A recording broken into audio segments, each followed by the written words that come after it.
Hi, this is Marc, and I'm going to do the reading from the Golden Present Daily Inspirational Readings by Sri Swami Satchidananda. This is March 22nd, and it's a short reading here. The topic is the first duty. A spiritual seeker's first duty is to have good control over the tongue. Without control of the tongue, we can forget about spirituality. Control in both ways, eating and talking. All the senses are controlled if the tongue is controlled. That's it. I immediately just think about all the trouble we can get in with our words and the things that come out of our mouth. It's okay to have, a certain amount of thoughts running around in there because there's going to be tens of thousands of thoughts all day long. But what we choose to actually come out through the mouth, it's known as, I think it's understood as the 9 gates of the body, where there are these portals from the outer world to the inner world of the self, and that being mindful of all of those, I'll let you count them on your own. See if you can figure out. The eyes are 2 of them. And so being conscientious about that flow of how the information works, what we bring in from the outside also affects the way our thoughts are. Again, we have more thoughts than we can keep track of and even know the source of where they're coming from. But a lot of the input that we get does control a certain amount of what then happens with our output. And in that regard, our words. Very much interested in this though, about talking about eating and being mindful of the control over our life by choosing how we eat, what we eat. I think many of you know that I have a plant-based diet, and that's been one that I've maintained for over 15 years now. And the more information I get, the more I'm inspired to, follow it and share and more about it because of all our health and well-being. And it's not just the physical health, but how it can inspire our mental health as well.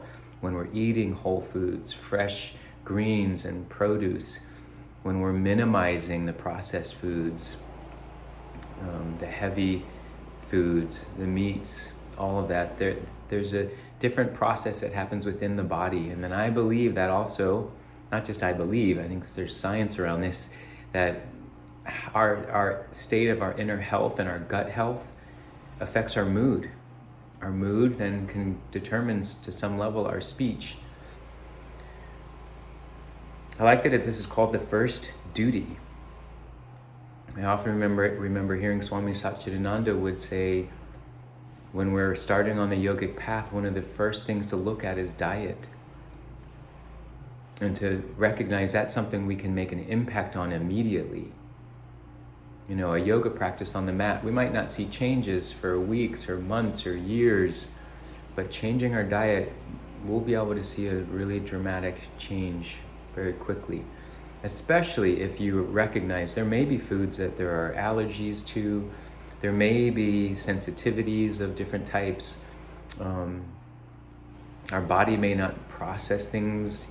I think I've shared with some of you that I recently did this gut health test and learned that eating apples wasn't good for my digestion because I have a apple mosaic virus living in my digestive system, maybe from too much fresh squeezed juices where I always put an apple in with, whether it's greens or lemons or beets or whatever, carrots, I've always thrown an apple. Eating apples, I was eating tons of apples all last year with COVID. It was like my go-to snack. Green apples, I thought that's like super healthy. Nope. Not for my digestion. My digestion was multiplying the virus the more apples that I ate. So being able to, learn what are the things, it's complicated, but there is a way that we can, understand our sensitivities. And I figure the more we can be eating whole-based foods, it's always going to serve us well. All the senses are controlled if the tongue is controlled. Yeah, it's such a major source. So are our ears, so are our eyes. information that we're, that's why with meditation it's so nice to close off for a moment, to limit the amount of input, and to allow that calm and that quiet of the darkness to create an inward reflective space. For constantly receiving input, it actually can be completely overwhelming for our nervous system. That's why we need to sleep. It's why our body knows to shut down, right? To help minimize all the external information and let the body heal, recover from all that stimulation. Oh, I feel like I can't say enough about this one. This is a short reading, but I love it. It's going to inspire me through the day. So I hope this was useful for you, and I will see you soon. Okay, take care.